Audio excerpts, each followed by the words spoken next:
नमस्कार। Debate central में आपका स्वागत है। मैं हूं अभय किशोर। बीजेपी की राष्ट्रीय कार्यकारिणी की 2 दिन तक चली बैठक में प्रधानमंत्री नरेंद्र मोदी ने पार्टी के नेताओं और कार्यकर्ताओं को सभी धर्मों को जोड़ने की नसीहत दी है। एक तरफ उन्होंने काशी तमिल संगमम जैसे कार्यक्रमों के जरिए देश के सभी राज्यों को सांस्कृतिक रूप से जोड़ने की बात कही, तो वहीं पार्टी कार्यकर्ताओं को यूनिवर्सिटीज और चर्च में भी जाने की नसीहत दी। मगर जिस बात ने खास तौर पर लोगों का ध्यान खींचा वो थी एक बार फिर पसमांदा और बोहरा मुस्लिमों को साथ लेकर चलने की बात। क्या ये बीजेपी का मुस्लिम कार्ड है? इस पर चर्चा शुरू करें उससे पहले देखते हैं ये रिपोर्ट।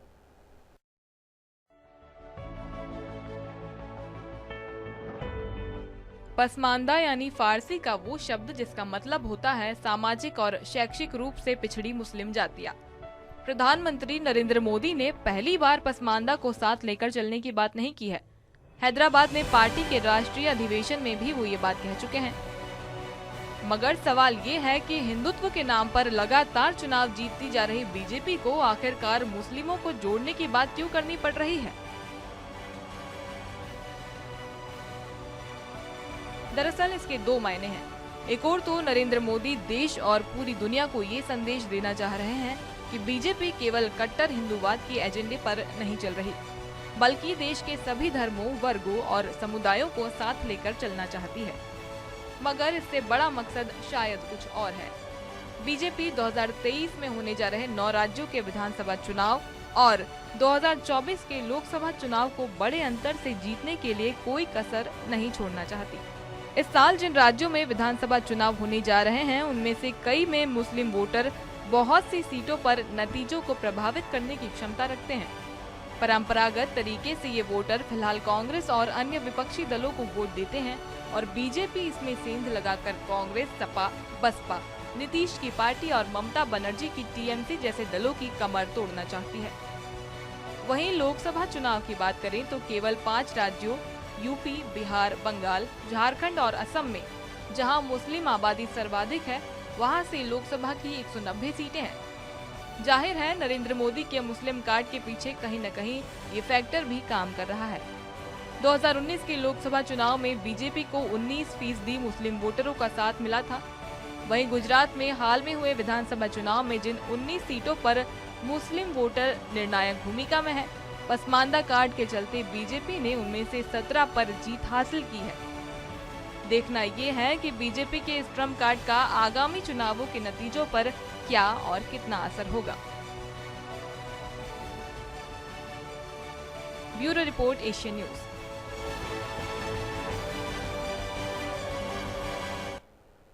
तो इस मसले पर चर्चा करने के लिए मेरे साथ स्टूडियो में 2 खास मेहमान हैं। मेरे साथ हैं बीजेपी नेता तौकीर रजा और साथ ही मुस्लिम फोरम के प्रदेश अध्यक्ष हाजी अनवर रिजवी। आप दोनों का बहुत बहुत स्वागत है एशियन न्यूज़ में। तौकीर रजा साहब, जोड़ी जो है मोदी जी की और अमित शाह जी की, कुशल रणनीतिकारों की जो चालें होती हैं वो विपक्ष को अक्सर जो है भौंचक कर देती हैं।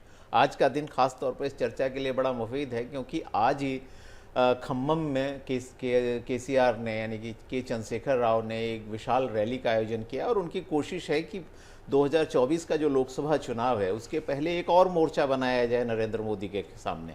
उसमें आप पार्टी को शामिल किया गया है, उसमें समाजवादी पार्टी को शामिल किया गया है, सीपीआई है, सीपीएम है, केरल के मुख्यमंत्री आए हैं, पंजाब के मुख्यमंत्री आए हैं, केजरीवाल हैं। तो एक तरफ जो है विपक्ष अपने को एकजुट करने की कोशिश कर रहा है, दूसरी तरफ जो एक सधी हुई चालें होती हैं वो बीजेपी की तरफ से चली जा रही हैं। निश्चित तौर पे मोदी जी ने जो ये बात कही है राष्ट्रीय कार्यकारिणी में, अंदरूनी बातें हैं, निश्चित तौर पर इंटरनल जो कार्यकर्ता और नेता हैं उनको रिजुवेनेट करने के लिए कही हैं, लेकिन हिंदुत्व का मसौदा लेकर चलने वाली, हिंदुत्व के एजेंडे को लेकर चलने वाली, मंदिर बनाने को लेकर बोस्ट करने वाली पार्टी को एकदम से वोहरा और पसमांदा मुस्लिमों को जोड़ने की ज़रूरत क्यों पड़ी? देखिए, सबसे पहले मैं तो ये कहूँगा कि जब जब मोदी जी कोई बयान देते हैं जी, तो सबसे पहले हमारे विपक्ष के लोग जो हैं, खासकर हमारे कांग्रेस भाई को बड़ी मिर्ची लगती है जब भी, अब जैसे वो अभी आपने बताया, आप ही कह रहे हैं कि मुस्लिम कार्ड उन्होंने खेला है जी। देखिए, मोदी जी सर्वोच्च नेता है, विश्व के नेता हैं, वो सिर्फ हिंदुस्तान के नेता नहीं है। आज विश्व में 53 कंट्री मुस्लिम कंट्री है और कोई भी ऐसी मुस्लिम कंट्री नहीं जो उनको नहीं समझ रही है या नहीं पूछ रही है या नहीं जान रही है या नहीं बुला रही है। कुछ हमारे जो दुश्मन देश हैं उनको छोड़कर। जी। तो आज अगर हाँ रही बात पसमानदा मुस्लिम समाज की या उनको देखने की, इन विगत वर्षों में जितनी भी हमारी भारतीय जनता पार्टी की पहले की जो सरकारें रही हैं, आज सिर्फ वोट बैंक की राजनीति उन्होंने किया है। आज कितना उन्होंने उसको शैक्षणिक उनका योगदान रहा, बता दी कि शिक्षा का स्तर उन्होंने देखे क्या रहा।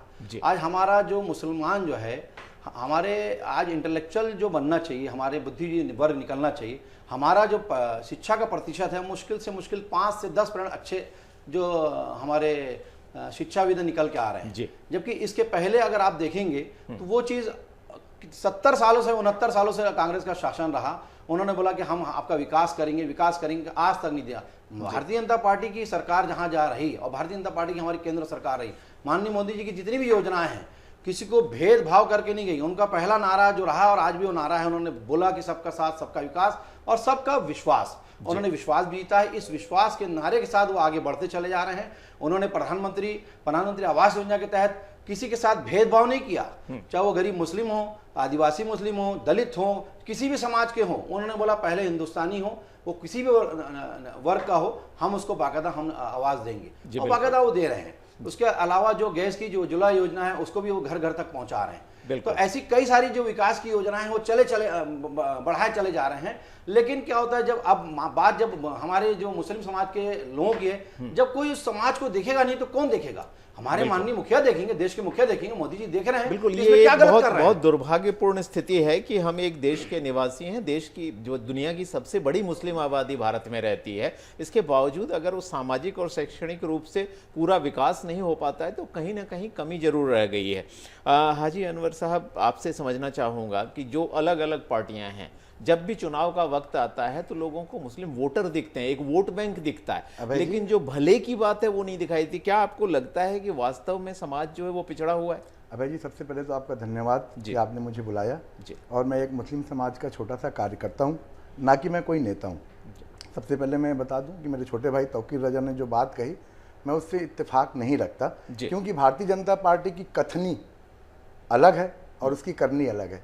ये मुझे बताने की ज़रूरत नहीं, आप इतने वर्षों से मीडिया के माध्यम से जुड़े हुए हैं, तो आप मुझसे बेहतर जानते होंगे कि आज हिंदुस्तान की एक बदकिस्मती बता रहा हूँ कि भारतीय जनता पार्टी के पास मुस्लिम विभाग के लिए मुस्लिम मंत्री नहीं है। मुस्लिम विभाग के लिए मुस्लिम मंत्री नहीं है, और ये सारी चीज़ें देश के हर नागरिक से छुपी हुई नहीं है, सारे लोग जानते हैं। रही बात मुस्लिमों की बात, ये तो मुस्लिमों को बदनाम करके, मुस्लिमों को नुकसान पहुंचा करके, मुस्लिमों को गिरा करके, किसी न किसी बहाने से, कभी हमारी हत्या कुछ वजह से हुई, कभी हमारी परेशानी कुछ बनी, लेकिन भारतीय जनता पार्टी ने तो हमें बदनाम करके तो आज इस मकाम पर पहुंची है। जी।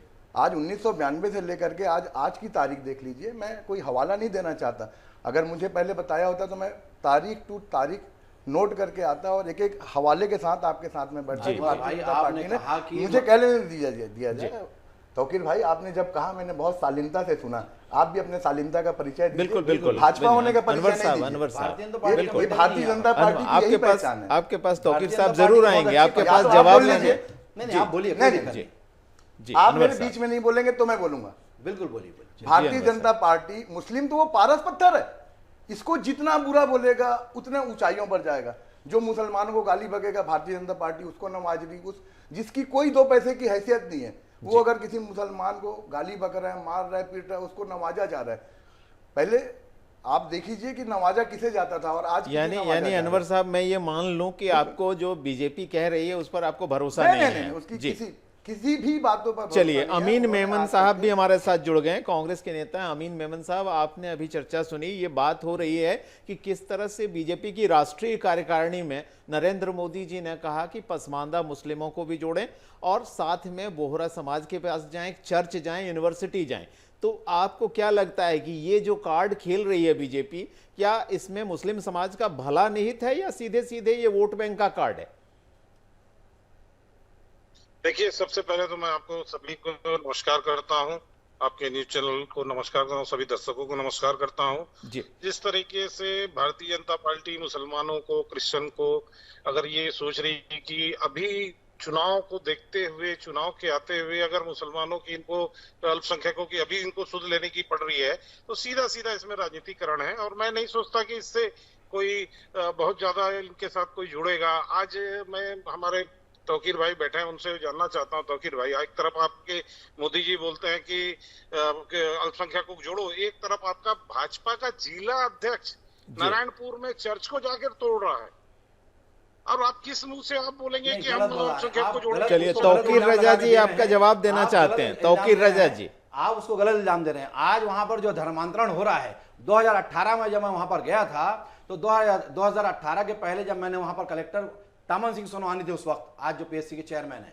मैंने जब उनसे चर्चा करी और वहां के प्रबुद्ध जन जो फादर और पास्टर वगैरह भी थे, मैंने उनसे जब चर्चा करी आपकी आबादी 2013 में कितनी थी, तो उन्होंने बाकायदा हमको लिखित में दिया कि हमारी आबादी 6,500 थी। अभी कितनी है?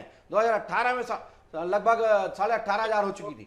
5 साल में ऐसी आबादी, और बोलते हैं कि हमको मार रहे हैं, पीट रहे हैं दूसरे लोग, विभिन्न समाज। चलिए जवाब लेते हैं। अमीन साहब चूंकि स्टूडियो में मौजूद नहीं है, तौकीर साहब, अमीन साहब, तौकीर रजा साहब चूंकि अमीन साहब स्टूडियो में नहीं है, इसलिए उनको अपनी बात कहने का मौका देते हैं, वरना वो सामने रहते तो शायद बेहतर कह पाते, लेकिन फिर भी उनकी बात। मैं आपके पास दोबारा आऊंगा। अमीन मेमन साहब, कुछ कहना चाह रहे हैं आप इस पर? तौकीर भाई को मैं बताना चाहूंगा, तौकीर भाई, सबसे ज्यादा यदि चर्च, मैं बस्तर से आता हूं, बस्तर का रहने वाला हूं, सबसे ज्यादा यदि चर्च कभी कहीं कब बने हैं, वो भारतीय जनता पार्टी की 15 साल की सरकार में बने हैं। आप किस मुंह से बात करेंगे? देखिए, एक बात बताता हूँ, किस मुंह से वाली बात नहीं कर रहा, मैं धर्मांतरण की बात कर रहा हूँ। आपने धर्मांतरण की बात करी, हमारे जिला अध्यक्ष को अंदर करने की बात करी, रासुका लगाकर आपने जबरदस्ती उसको अंदर किया। रही बात आपके मुसलमानों की प्रमोशन की, आप जो बात कर रहे हैं, आज एक बात बता दीजिए, 4 साल हो गए, 4 साल में आज ये 2022 के अंत में आप मदरसा कहते हैं उर्दू एकेडमी का आप अध्यक्ष घोषित कर रहे हैं। अभी तक आपके यहाँ मदरसा बोर्ड का अध्यक्ष बनाने के लिए कल आपकी सरकार के पास टाइम नहीं है, और बोलती है आपकी सरकार की अल्पसंख्यकों के चलते वो बढ़ावा दे रही है या प्रचार प्रसार करती है, सपोर्ट करती है। ये जो परस्पर आरोप प्रत्यारोप की राजनीति जो है, यही एक बड़े समुदाय के भले में बाधक बन रही है, ऐसा मैं समझता हूँ। हाजी अनवर साहब, आपके पास आऊंगा। अमीन मेमन साहब, आपके पास आऊंगा। अनवर साहब मेरे साथ हैं, अनवर साहब से समझता हूँ जी। अगर जुड़े हुए हैं तो, मैं ना भारतीय जनता पार्टी से हूँ ना कांग्रेस पार्टी से हूँ, तो मेरा एक छोटा सा सवाल है कांग्रेस का, कि आज जब चुनावी वर्ष आया, तब आज हमारे उर्दू अकादमी के चेयरमैन की, अध्यक्ष की और उपाध्यक्ष की और सदस्यों की भर्ती की गई, और पूर्ण रूप से अभी भी मदरसा बोर्ड का चेयरमैन घोषित हुआ है, लेकिन स्थापित नहीं हुआ है। आपका अल्पसंख्यक आयोग का चेयरमैन का पद खाली पड़ा हुआ है। आज आप मुसलमानों की हित की बात करते हैं, आप भी मुसलमान हैं, मैं भी मुसलमान हूं, मेरे बाजू में जो बैठे हैं वो भी मुसलमान है। आप अपने दिल पे हाथ रखिए और ये बताइए कि आज जो भारतीय जनता पार्टी के हटने के बाद जो कांग्रेस की सरकार बैठी है पिछले 4 वर्षों से, क्या ईमानदारी से वो मुसलमानों के लिए काम किया? बस मेरे सवाल का जवाब दे दीजिए आप। अमीन साहब, पूरी ईमानदारी से जवाब दीजिएगा मेरे सवाल का। बिल्कुल बिल्कुल। अमीन साहब, देखिए, एक जी आपसे सवाल पूछा मेरे सवाल का जवाब दीजिए कि 4 साल बाद आपकी आंख खुली कि आप उर्दू अकादमी के अध्यक्ष की घोषणा करें? 4 साल बाद आपकी आंखें खुली कि आपने मदरसा बोर्ड का चेयरमैन जवाब देने देते हैं। अनवर साहब जवाब देने देते हैं, जवाब दीजिए। ऐसी क्या मजबूरी थी आप लोगों की? जी, सबसे पहले तो मैं आपको बताना चाहता हूँ, जी बताइए ना। उर्दू अकादमी के अध्यक्ष की नियुक्ति हो गई है, एक्चुअल उसमें एक उपाध्यक्ष की नियुक्ति हो गई है, उसमें कुछ कंफ्यूजन आ गया, इसलिए वो रुका हुआ है। वो बहुत जल्दी इसका मेरा सवाल ये नहीं है, और एक चीज, आपकी क्या मजबूरी थी कि 4 साल आपने बैठे हुए थे? आज अल्पसंख्यक की बात करें, सुनिए ना, मेरी बात सुन लीजिए 2 मिनट। मैंने आपकी बात सुना, मैं सफर में हूं और मैं कार में ये कर रहा हूं, इसलिए मेरी बात सुन लीजिए आप। मैं आपको बताना चाहता हूं, जहां जहां भारतीय जनता पार्टी की सरकारें हैं, वहां अल्पसंख्यकों की क्या स्थिति है, आप इससे अंदाजा लगा लीजिए। और आज छत्तीसगढ़ में अल्पसंख्यक के लोग आज पूरे सम्मान के साथ जी रहे हैं। अमीन भाई, 15 साल भारतीय जनता पार्टी की सरकार रही, सारे अदारे में बाकायदा 15 साल हर जगह अध्यक्ष उपाध्यक्ष जो भी रहा, हमारा अल्पसंख्यक कोटा रहा, कभी खाली नहीं रहा। ये सरकार में 4 साल खाली रहा। और भाई हमारे हाजी अनवर साहब भी ये बात भी वही पूछ रहे हैं, और वही बात मैं भी बताना चाह रहा हूँ। आप बताते हैं आपकी सरकार मुसलमानों का ख्याल कर रही है, तो यही ख्याल कर रही है। देखिए अमीन भाई, मैं चैनल के माध्यम से एक सवाल करना चाहता हूं कि भारतीय जनता पार्टी न दूध की धुली है न कांग्रेस दूध की धुली है। देखिए, हमें जब जरूरत पड़ी तब छला गया है और हम छले हुए लोग हैं। हम आपसे दावे के साथ बोल रहे हैं, आप मेरे सवाल का जवाब दीजिए कि आपकी क्या मजबूरी थी कि आप 4 साल बाद उर्दू अकादमी के अध्यक्ष की घोषणा किए। ये मुझे मजबूरी बताएं आप अपनी। क्या मुस्लिम कोई व्यक्ति नहीं था आपके बिल्कुल, पास? उनको जवाब देने देते हैं। चला गया 2.5 साल कोरोना में चला गया इस सरकार का, उस 2.5 साल को तो आप हटा दीजिए। कोरोना से क्या होता है, नियुक्तियां तो की जा सकती थी। चलिए अमीन साहब, आप बने रहे हमारे साथ। हाजी अनवर साहब से मेरा अगला सवाल है। हाजी साहब, आपने कहा बीजेपी जो है मुसलमानों का दिखावा केवल कर रही, भले का, उनके हित में नहीं सोचती। लेकिन अभी गुजरात में विधानसभा के चुनाव हुए, वहां 19 सीटें ऐसी हैं जो मुस्लिम बहुल हैं या मुस्लिम निर्णायक भूमिका में हैं। उनमें से 17 जो है वो बीजेपी जीत गई। अगर मुसलमानों का वो भला नहीं करती तो आखिर वो कौन सी बात है जो मुस्लिम वोटरों को बीजेपी की तरफ रिझा रही है? देखिए, मुस्लिम वोटर मतदान वहाँ पर डर का और भय का माहौल है। उन्हें वहाँ पर जीना है और व्यापार करना है। मैं एक छोटी सी बातों पे आपको समझा दूं कि मैं जिस जगह पर नौकरी अगर करता हूँ तो उस सेठ की मैं बात मानूंगा कि नहीं मानूंगा अगर मुझे नौकरी करना है तो। उसी तरीके से वहाँ पर मुस्लिम समाज की आबादी बहुत कम है और उनका व्यापार, उनका रहन सहन का तरीका वो उस पर निर्भर है, जिसकी वजह से वो लोग, उनकी वो मजबूरी है, उनकी दिल की गहराइयों से वो खुशियों से नहीं ये देता। बड़ा आरोप है जो कि तौकीर रजा साहब आप पर सीधा सीधा आरोप है कि लोकतंत्र में जो वोट डाले गए वो डर के माहौल में डाले गए, स्वेच्छा से नहीं डाले गए। आपको इसका जवाब देना चाहिए। तौकीर रजा साहब से जवाब लेते हैं। अनवर साहब, तौकीर रजा पर आरोप लगाए, जवाब लेते हैं। ये झूठा इल्जाम लगा रहे हैं। क्या होता है, अगर ये चीज होती तो भारतीय जनता पार्टी की 15 साल यहाँ सरकार है, ये खुद यहाँ के निवासी है, यहाँ रहे हैं। यहाँ किस बात का भय 15 साल इनको सताया, जरा बता दें। यहाँ की बात, दूसरी बात, मध्य प्रदेश में भी मध्य प्रदेश में हमारी भारतीय जनता पार्टी की सरकार है, पहले भी रही है, 15 साल है, तो उसके पहले अभी 19 साल होगा, समझ लीजिए आप ये बताइए वहां पर कौन से गलती, किसी मुसलमान को कोई भय है वहां पर, बता दीजिए आप। और रही बात गुजरात की, गुजरात में भी आप झूठा इल्जाम लगा रहे हैं। एक भी गुजराती भाई हमारे बता दीजिए, आप निकाल के बता दीजिए। झूठा नहीं है, अगर है तो सामने लाइए। आज भी आप यूपी की स्थिति से अवगत है कि मुस्लिम नेता हो, आज यूपी में वही स्थिति है, यूपी में भी आज अगर आज देखा जाए चैनल के ही माध्यम से हम देखते हैं क्रिमिनल नेताओं के साथ उतने बड़े माफिया को, अगर आप मुस्लिम की बात कर रहे हैं, उतने बड़े माफिया को माननीय जो योगी जी ने गोली मरवा दी, दुबई जी को। आप ऐसी बात मत करिए। अगर जात बात का भेदभाव होता तो सरकार वहां पे भारतीय जनता पार्टी के कार्यकर्ता, ऐसा नहीं, कार्यकर्ता मैटर नहीं है, बात है कार्यकर्ता से उठ करके, नहीं कार्यकर्ता से उठ के बात कर रहा हूं। ऐसा इल्जाम लगाने से मतलब ये इल्जाम नहीं है, ये सच्चाई है। जहां है वहाँ सबका साथ, सबका विकास, ये हो ही नहीं सकता के साथ, नारे के साथ जो कार्य कर रही है, ये भारतीय जनता पार्टी कहीं पर ये चीज कभी, सरकार, देखिए भारतीय आपकी सरकार, सॉरी कांग्रेस सरकार की बात कर रहा हूं। आप तो खैर कांग्रेस के नहीं है, मैं कांग्रेस की बात, कांग्रेस की जहां चलिए आप कांग्रेस की बात कर रहे हैं तो जवाब भी कांग्रेस से लेना चाहिए। जी बिल्कुल बिल्कुल, मैं जवाब लेता हूं। अमीन मेमन साहब, मैं आपके पास अनवर साहब आऊंगा। बहुत महत्वपूर्ण मुद्दे हैं और ये चर्चा वाकई बहुत गंभीर है। देश का एक बड़ा हिस्सा, एक बड़ा तबका आज पिछड़ा रह गया। तो क्यों रह गया? शैक्षणिक रूप से, आर्थिक रूप से, सामाजिक रूप से कौन जिम्मेदार है? कौन सी सियासी पार्टी जिम्मेदार, कौन सी सोच जिम्मेदार है? अमीन मेमन साहब, चूंकि आप पर आरोप लगा था, तौकीर रजा साहब ने लगाया, आप भी सुन रहे थे, मैं चाहूंगा आप उसका जवाब दें। देखिए, मैं सबसे पहले तौकीर रजा साहब से जानना चाहूंगा, ये मौलाना जी उनको बात, देखिए तौकीर साहब, उनको पूरी बात करने दीजिए। चूंकि वो ट्रेवल कर रहे हैं, उनकी आवाज सीधे सीधे नहीं पहुंचेगी, थोड़ी देर से पहुंचेगी, इसलिए उनको अपनी बात पूरी करने देते हैं। जी तक अमीन साहब। मौलाना आजाद छात्रवृत्ति को किसने बंद किया? अमीन साहब, आपकी आवाज कट रही है। अगर आप ट्रैवल कर रहे हैं तो अगर एक जगह रुक कर जवाब देंगे तो शायद आपकी आवाज या आपकी बात पूरी पहुंच पाएगी हम तक। तो फंड को किसने कम किया? मदरसों में मिलने वाली। चलिए, आपकी आवाज चूंकि ठीक से नहीं आ रही है, हम आपके पास दोबारा लौटेंगे। अनवर साहब, जो बातें हैं जो हम देखते हैं कि बीजेपी, बिल्कुल अनवर साहब, हर सवाल का जवाब बिल्कुल, मैं आपसे एक सीधी सी बात समझना चाहता हूं। इससे पहले बीजेपी ऐसा नहीं है कि पहली बार जो है मुस्लिमों पर फोकस कर रही है या मुस्लिम वोट बैंक को अपने साथ लेने की कोशिश कर रही है। इसके पहले और अब में जो फर्क है वो एक ही है। पहले उसने शिया और बरेलवी वोटों पर फोकस किया था, अब वो सुन्नी वोटों पर फोकस कर रही है। उसका लाभ भी उसको मिलता दिख रहा है। मैं आपकी बातें बहुत अच्छे से सुन रहा हूं और बहुत संजीदगी से मैं जवाब दे रहा हूं। मैंने ये बताया कि हर जगह की भौगोलिक स्थिति अलग है। छत्तीसगढ़ के पानी और छत्तीसगढ़ के लोगों के रहने का विचारधारा अलग है। हम यहाँ पर अभी भी भाईचारा की जिंदगी जीते हैं। नो डाउट पिछले 15 सालों में रमन सिंह की सरकार से किसी भी मुस्लिम समाज के एक व्यक्ति को कष्ट नहीं पहुंचा, या आप मुझसे लिखवा लीजिए, इससे कोई इनकार नहीं है। और अगर दोबारा सरकार बनती है और रमन सिंह जी मुख्यमंत्री होते हैं तो मैं उसका स्वागत करूंगा। लेकिन अगर आप तौकीर जी मेरी ये बात, उतने ही ईमानदारी से यूपी का मुस्लिम सुरक्षित नहीं है। अब आप इसे किस आईने से देखना चाहते हैं ये आप देखिए।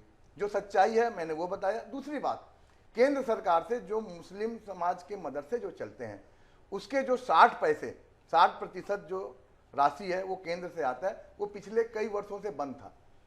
ठीक है, मैं मुस्लिम समाज का हूं इसलिए मुझे जानकारी है। ये स्टेट की गवर्नमेंट भी नहीं दी थी क्योंकि वो देगी तो हम दे देंगे करके, लेकिन अभी कुछ प्रयासों से उनको कुछ पैसे मिले हैं 2, 4, 5 साल के, जो 10 सालों से रुके हुए थे।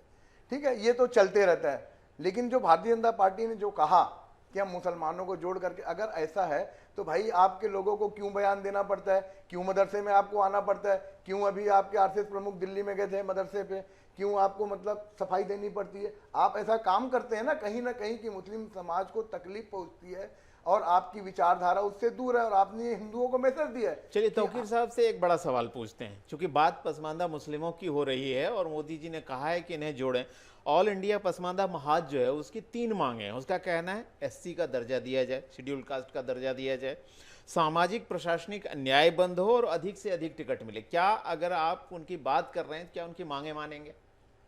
क्यों नहीं मानेंगे। आज कई जगह हमारी भारतीय जनता पार्टी की सरकार जो है ये इसलिए आज हमारे मोदी जी भी जो साथ लेके चलने की बात कर रहे हैं कि अगर कोई विनिंग कैंडिडेट है और अगर वो लगता है कि वो जीत सकता है, क्यों नहीं उसको टिकट देगी, बिल्कुल देगी। जनरली जहां जहां टिकट दी जाती है, पार्षद जैसे टिकट में कई जगह हमारे भाई हार जाते हैं भारतीय जनता पार्टी से। कुछ लोग ऐसी जगह है हमारे मुस्लिम वोट, मुस्लिम ही नहीं देते उनको वोट, क्योंकि कट्टरपंथ कहीं ना कहीं उनके ऊपर हावी है। लोग ये सोचते हैं कि हम इनको वोट दे देंगे तो कहीं ना कहीं हमको जात पात पे ये हमारे को नुकसान ना पहुंचे, जबकि ये हमारे खुद हाजी अनवर भाई खुद बोले कि 15 साल में हमारे डॉक्टर रमन सिंह। चलिए, अन्याय होना ना होना एक अलग चीज है। देखिए समय की कमी है अनवर साहब, इसलिए हम इस चर्चा को बहुत लंबा तो नहीं खींच पाएंगे, लेकिन आपसे एक चीज जरूर समझना चाहूंगा।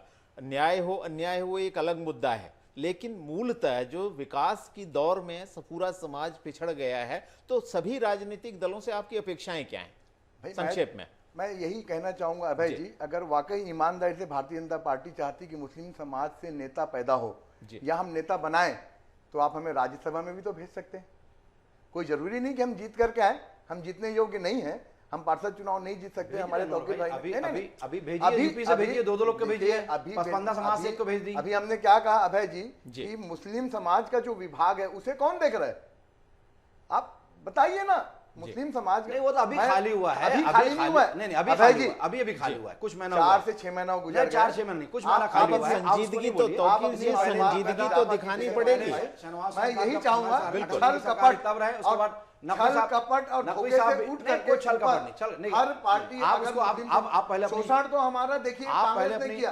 तौकीर भाई मुझे बोलने नहीं दीजिए, मैं आपके भलाई की बात कर रहा हूँ। नहीं, भलाई की बात मैं भी कर रहा हूँ। नहीं, आप पहले आप साफ कर लीजिए कि भारतीय जनता पार्टी ने मुसलमानों का हित कभी नहीं चाहा। कौन बोल दिया ऐसा नहीं चाहा? अगर ऐसा एक मुसलमान आगे बोल आज पार्टी में मुस्लिम कहां से कहां होता, आज मुसलमानों को बड़ा गंभीर मसला है, बहुत ही गंभीर मसला है। देश का एक बड़ा तबका, डोमिनेटिंग तबका है देश में, दुनिया में सबसे बड़ी आबादी मुस्लिमों की है, और आज भी अगर उन्हें लगता है कि उनके साथ अन्याय हुआ है, बिल्कुल जो लगता है कि आज भी कि अन्याय हुआ है, या वो विकास की दौड़ में, शिक्षा की दौड़ में, सामाजिक दौड़ में या प्रतिनिधित्व की दौड़ में कहीं पीछे रह गए, तो ये मुद्दा विचारणीय है। बीजेपी और कांग्रेस के नजरिए से हटकर देखने की चीज है और इस पर विचार होना ही चाहिए। बहरहाल आप तीनों इस चर्चा में शामिल हुए, इसके लिए आपका बहुत बहुत धन्यवाद। तो डिबेट सेंट्रल में आज हम चर्चा कर रहे थे मोदी जी की एक नई स्ट्रेटजी की, जिसके तहत वो विपक्षी दलों के पास जो एक तुरुप का इक्का समझा जाता है, उस अल्पसंख्यक समुदाय को भी बीजेपी के पाले में लाने की कोशिशों की। आज की चर्चा में इतना ही, मुझे दीजिए इजाजत, नमस्कार।